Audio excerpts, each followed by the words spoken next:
Capres Pemilu 2019. Dan saat ini kita memasuki segmen 2, di mana segmen ini masing-masing kandidat akan menjawab pertanyaan dari panelis. Tidak hanya menjawab saja, mereka juga bisa saling menanggapi jawaban dari masing-masing capres. Dan tugas kami sebagai moderator hanya membacakan pertanyaan yang dibuat oleh tim panelis yang dibentuk oleh Komisi Pemilihan Umum Republik Indonesia. Baik hadirin dan juga pemirsa, di depan hadapan kita berdua saat ini sudah ada tim panelis yang selama 1 minggu penuh bekerja keras membuat pertanyaan. Lalu siapa sajakah mereka? Ini dia. Dr. Valina Singka Subekti, MSI, akademisi, pengajar Departemen Ilmu FISIP Universitas Indonesia. Dadang Trisasongko, Sekretaris Jenderal Transparansi Internasional Indonesia TII. Profesor Dr. Zakiuddin MAG, Direktur Pasca Sarjana IAIN Salatiga, Jawa Tengah. Dr. J. Haryat Moko SJ, akademisi, pengajar Fakultas Teologi Universitas Sanata Dharma Yogyakarta dan Direktur Training Indonesian Center for Ethics. Dr. Erwan Agus Purwanto, MSI, Dekan Visipol Universitas Gadjah Mada, Yogyakarta. Al Araf, Direktur Eksekutif Imparsial. Dr. Insinyur Apollo Sapanto STMT, Rektor Universitas Cendrawasih Jayapura, Papua. Dr. Andes Ibasis Susilo MA, Direktur CSGS dan dosen Hubungan Internasional Universitas Airlangga Surabaya, Jawa Timur. Dr. Kusnanto Anggoro, Direktur Center for Risk Analysis.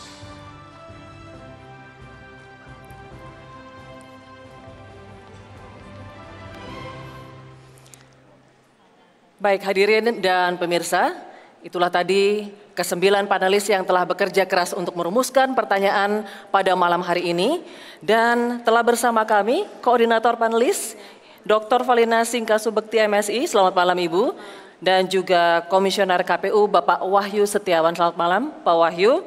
Baik, kini kita saatnya membuka kotak transparan berisi 4 pertanyaan yang telah terpilih dalam undian tadi. Kami persilakan Bapak Ibu. Silakan Bapak.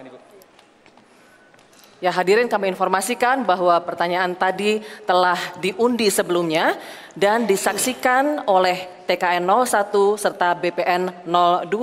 Kami persilakan Pak Wahyu untuk menunjukkan kunci gemboknya. Silakan Bapak.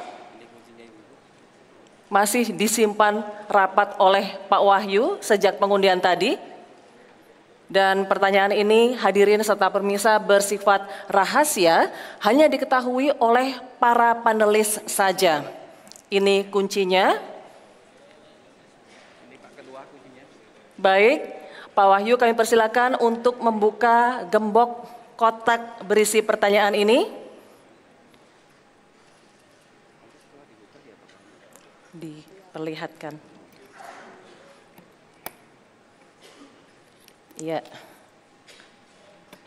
ada 4 pertanyaan yang terpilih dalam undian tadi. Mohon diperlihatkan Bapak. Ideologi masih dalam kondisi tersegel. Baik. Kemudian pemerintahan juga masih dalam kondisi tersegel, Bapak Ibu. Ya, amplop yang ketiga, kategori pertahanan dan keamanan, juga masih dalam kondisi rapat tersegel. Kemudian yang terakhir, pertanyaan untuk kategori hubungan internasional, masih dalam kondisi tersegel juga. Terima kasih Pak Wahyu. Mohon berkenan diletakkan kembali, ya urutannya, untuk nanti kami bacakan. Terima kasih Bapak Wahyu Setiawan dan Ibu Valina? Tidak, nanti akan kami bacakan. Terima kasih Bapak Ibu, kami persilakan untuk kembali ke tempat duduk. Baik, hadirin dan juga pemirsa, baru saja kita menyaksikan pembukaan kotak transparan yang berisi pertanyaan yang nantinya akan dibacakan oleh kami selaku moderator dan akan dijawab oleh para kandidat. Dan langsung saja kita akan mulai debat keempat Capres Pemilu 2019 dan di segmen ini akan dipandu oleh rekan saya Retno Pinasti. Silakan Retno. Terima kasih Zulfikar Nagy. Baik, hadirin dan pemirsa, kita akan mulai debat pada malam hari ini dengan tema ideologi. Bapak-bapak, saya akan mengambil amplop tema ideologi yang terpilih dalam pengundian tadi adalah amplop B. Dapat kita saksikan bersama, kondisinya masih tersegel. Dan saya ingatkan kembali, di segmen ini para capres akan menjawab pertanyaan dari tim panelis yang berada di dalam amplop ini dan kemudian juga diberi kesempatan untuk saling menanggapi jawaban masing-masing. Pertanyaan panelis ini Bapak-bapak akan saya bacakan sebanyak 1 kali, tidak akan diulangi kembali. Dan saya ingatkan waktu untuk menjawab adalah 2 menit nanti di saat Bapak-bapak berbicara. Kami sebagai moderator akan mengingatkan jika durasi masih tersisa dan kami juga akan mengingatkan jika waktunya habis. Baik Bapak-bapak, kita buka amplop untuk tema ideologi. Bismillahirrahmanirrahim.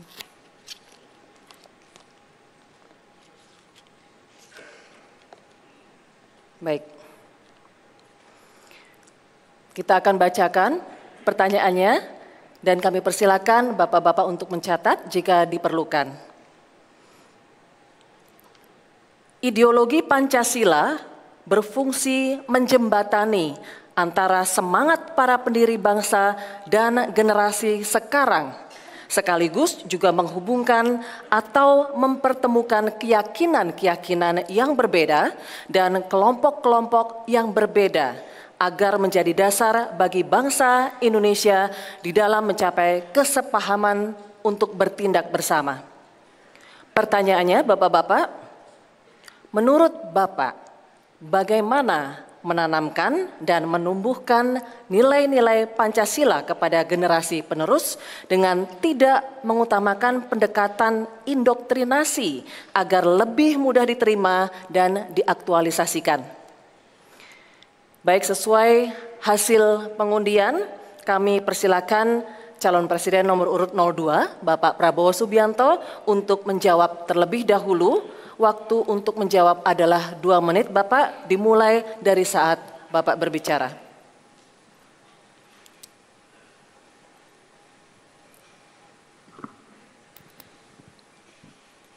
Baik, pertanyaan bagaimana kita menanamkan Pancasila di masyarakat kita tanpa pendekatan indoktrinasi.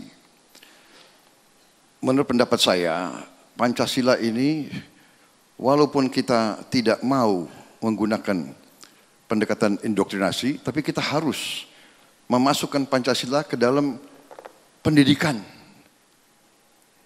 bangsa kita. Pendidikan dari kecil, dari awal, dari usia dini, taman kanak-kanak, SD, SMP, SMA, harus dimasukkan dalam edukasi, bukan indoktrinasi, tapi dalam pendidikan, dalam kurikulum.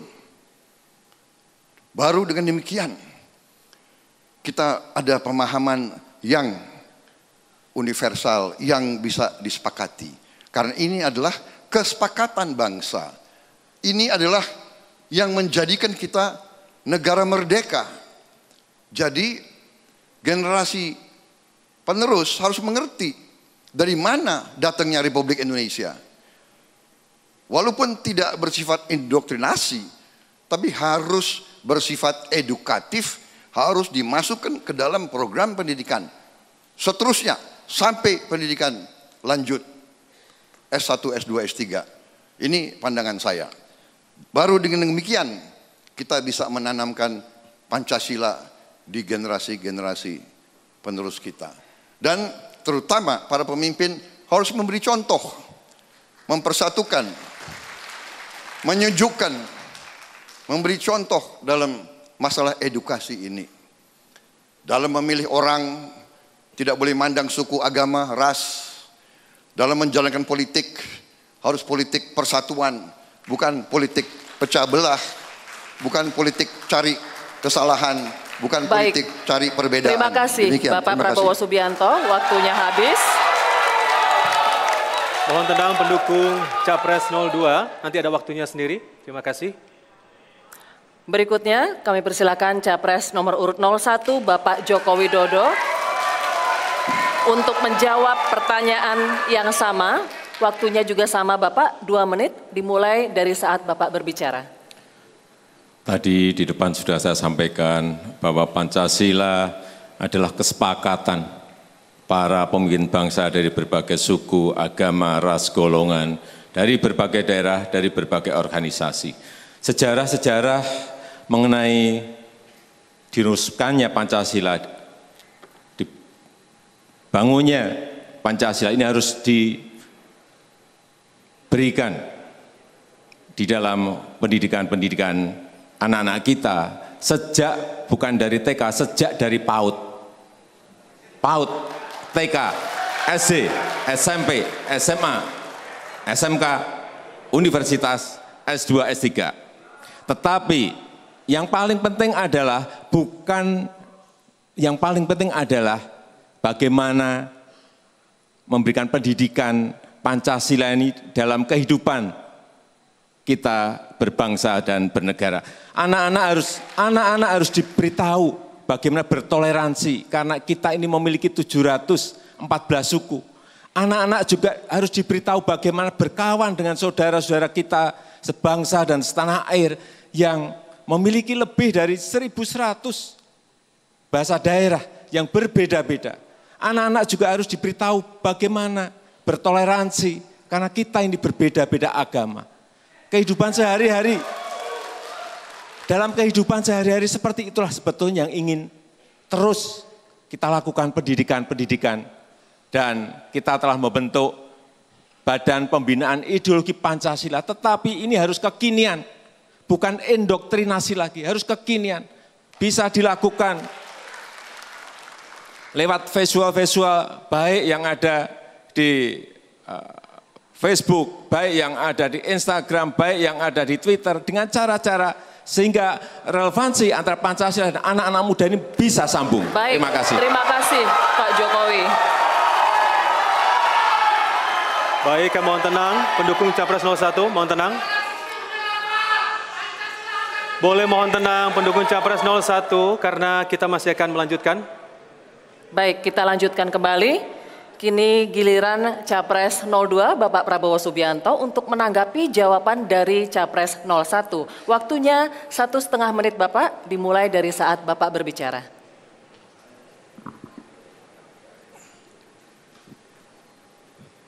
Pak Jokowi yang saya hormati,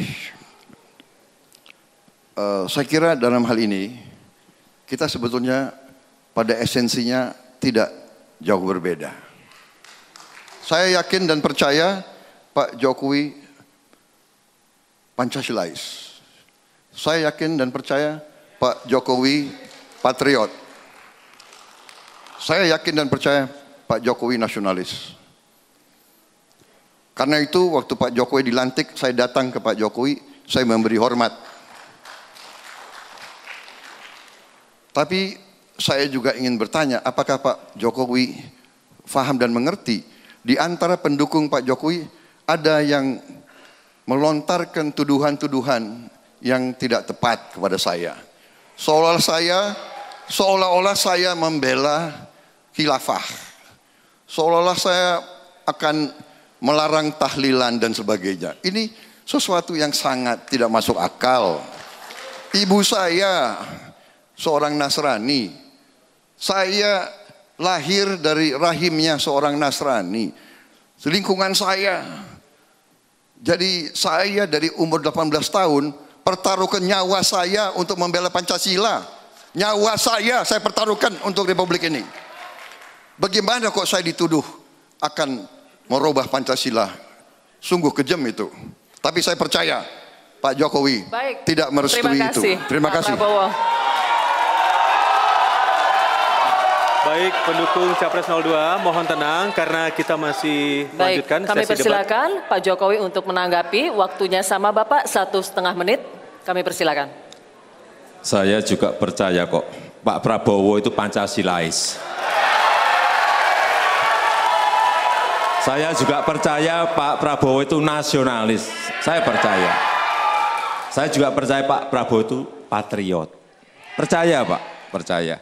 Tapi masalah tuduh-menuduh, saya kan juga banyak dituduh Pak.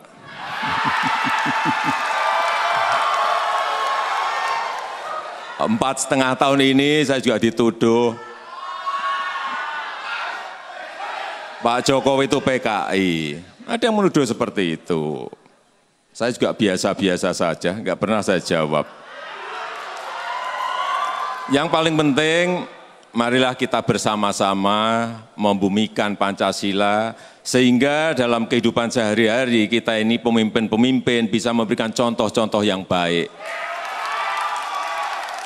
Tidak saling menghujat, tidak saling menghina, tidak saling meremehkan, tidak saling menjelekkan. Yang itu sekarang ini kita lihat, saya ngomong apa dengan di politikus-politikus kita. Kenapa tidak memberikan contoh-contoh yang baik?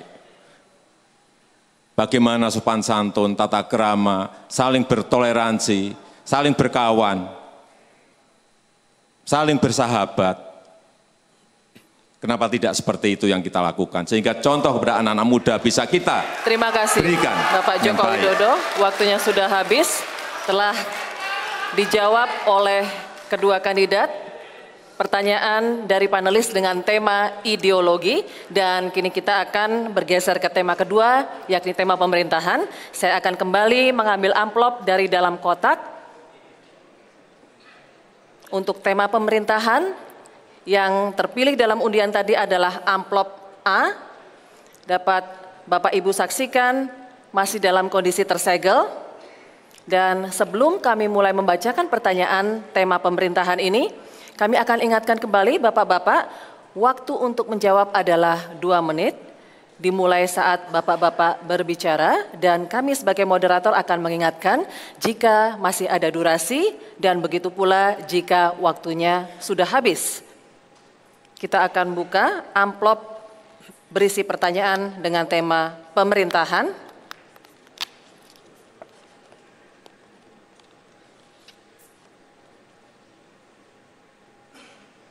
Akan kami bacakan sebanyak 1 kali.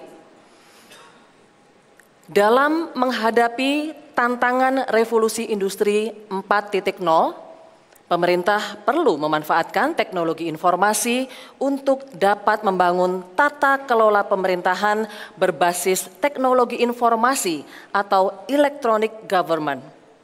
Banyak daerah telah memiliki Smart City sebagai bentuk adopsi dan pengembangan dari electronic government. Pertanyaannya, bagaimana visi dan strategi Bapak-Bapak dalam memanfaatkan keberadaan Smart City dan Electronic Government agar pelayanan publik semakin responsif dan relevan dengan kebutuhan masyarakat dan mampu meningkatkan keunggulan kompetitif bangsa Indonesia. Baik, untuk pertanyaan dengan tema pemerintahan ini, kami persilakan Capres nomor urut 01, Bapak Joko Widodo untuk menjawab terlebih dahulu. Waktu untuk menjawab sama 2 menit Bapak, dimulai dari saat Bapak berbicara.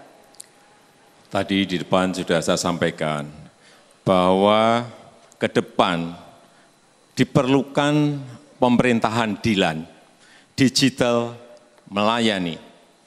Karena yang namanya pelayanan bukan hanya melayani, tapi kecepatan itu sangat diperlukan. Sehingga diperlukan yang pertama, yang namanya reformasi dalam bidang pelayanan, lewat pelayanan yang berbasis elektronik,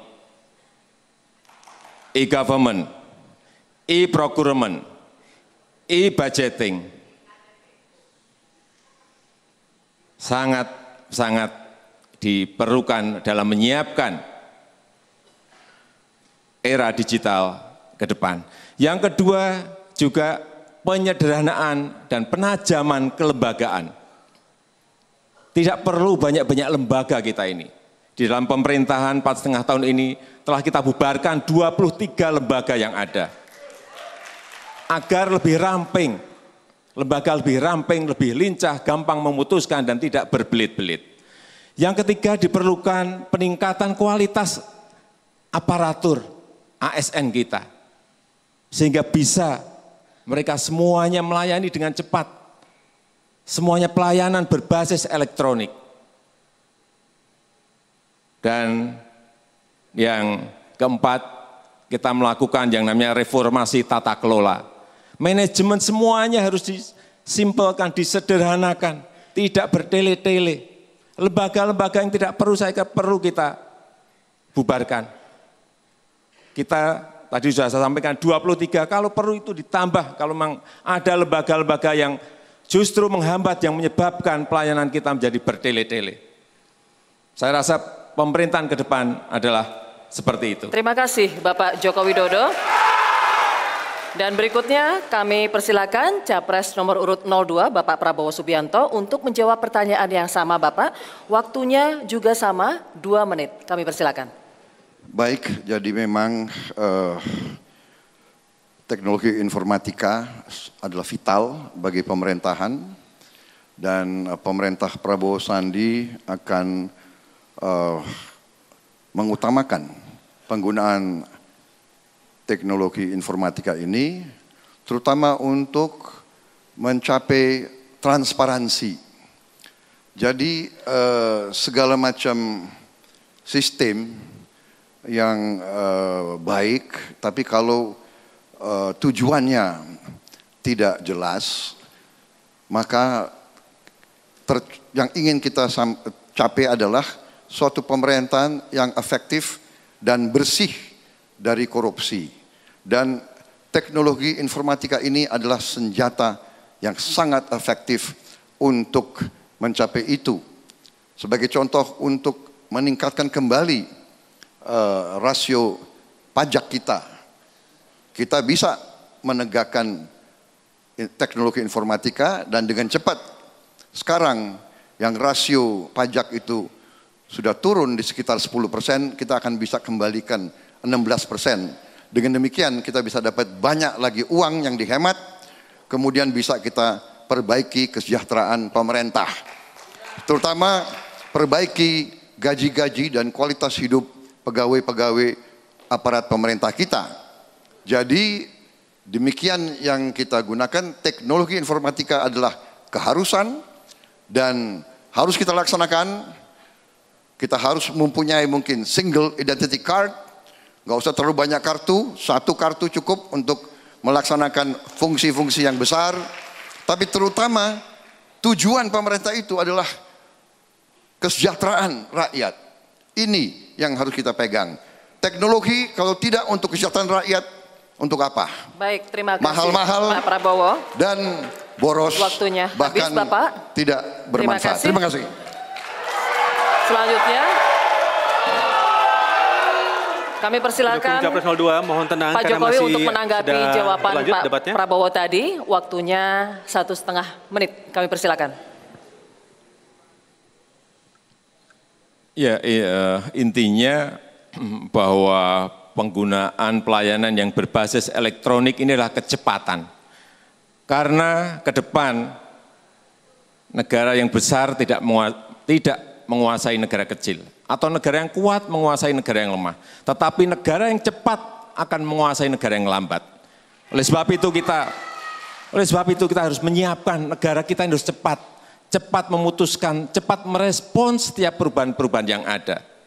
Dan itu hanya bisa dilakukan kalau kita menyiapkan pemerintah kita, e-government kita, e-procurement kita, e-budgeting kita, e-planning kita betul-betul terkoneksi dari pusat ke provinsi, ke kabupaten dan kota, ini bisa sambung online semuanya.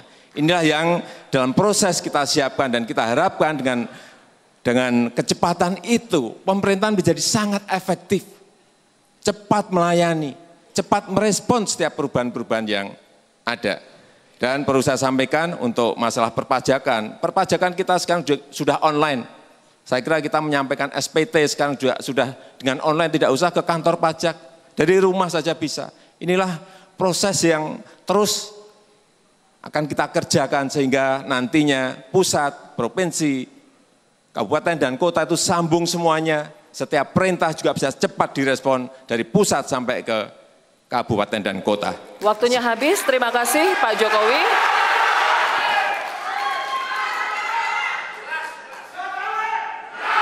Mohon tenang, pendukung Capres 01. Baik, kini giliran Pak Prabowo Subianto untuk menanggapi. Waktunya sama Bapak, 1,5 menit. Kami persilakan. Baik, saya kira kita tidak ada perbedaan pandangan dalam garis besar, tetapi yang harus kita utamakan terutama adalah tujuan daripada pemerintah itu sendiri. Yang saya katakan tadi adalah teknologi, sistem, ya hardware atau software bisa. Tetapi kalau tujuan pemerintah itu tidak jelas, maka terjadilah kerugian-kerugian besar bagi suatu negara. Saya dari awal mengatakan, ya, dan saya ulangi lagi, masalah bangsa ini adalah kekayaan kita tidak tinggal di Indonesia. Dengan sistem yang hebat bagaimanapun, kalau tidak ada political will dari pemerintah untuk merubah arah orientasi sistem ekonomi, saya kira indah-indah saja. Kita boleh punya informatika, boleh punya sistem yang hebat, boleh punya kartu banyak sekali, indah, seolah-olah modern, seolah-olah efisien, seolah-olah cepat. Untuk apa cepat? Kalau tetap cepatnya adalah kekayaan kita mengalir ke luar negeri. Saya lebih baik pakai teknologi lama, tapi kekayaan Indonesia tidak keluar dari Indonesia. Terima kasih Bapak Prabowo Subianto. Baik, kami mohon tenang. Hadirin dan pemirsa, baik, hadirin dan pemirsa, 2 pertanyaan dari panelis tadi telah dijawab oleh kedua kandidat, yakni tema ideologi dan pemerintahan. Kini kami berikan kesempatan kepada para pendukung untuk memberikan apresiasi kepada kedua kandidat.